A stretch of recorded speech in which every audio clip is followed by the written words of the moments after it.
হে ৰাম ও ভগৱন্ত নিগদতি শুনামাৱ দেৱসুতি এহি ধ্যানে যিটো মুক্ত ভৈল দেহা কোনে দেখে আৰু কিবা সে কিবা নাই ও কিবা আসনতে বহি ৰৈল যেন মধ্য মাতুৱাল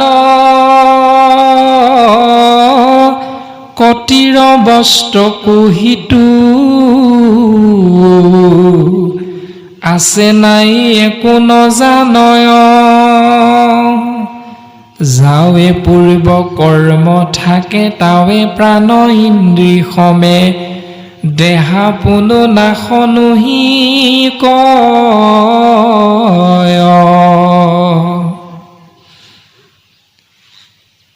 ভগৱন্তই মাতৃ দেৱসুতিৰ আগত কৈছে যে সেই মাতৃ গুৰুজনাই কোৱা সেইষাৰি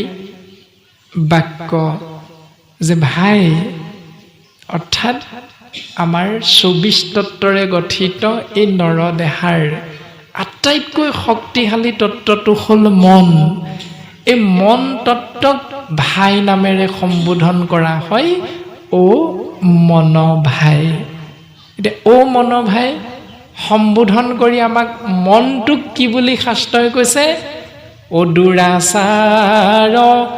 মন মোৰ ৰাম হৰি বোল ৰাম হৰি বোল মন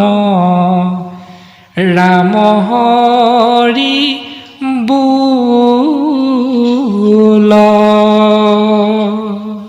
আমাৰ মনটো বোলে দুৰাচাৰী এই দুৰাচাৰী মনটোক বুজাবলৈ চেষ্টা কৰিবলৈ কৈছে হেৰৌ দুৰাচাৰী মন তই কি বুলি ক ৰাম বুলি কচোন হেৰৌ মন তই হৰি বুলি ক'ব নোৱাৰ নেকি মন তই কৃষ্ণ নামত আশ্ৰয় গ্ৰহণ কৰচোন এই বুলি আমি মনক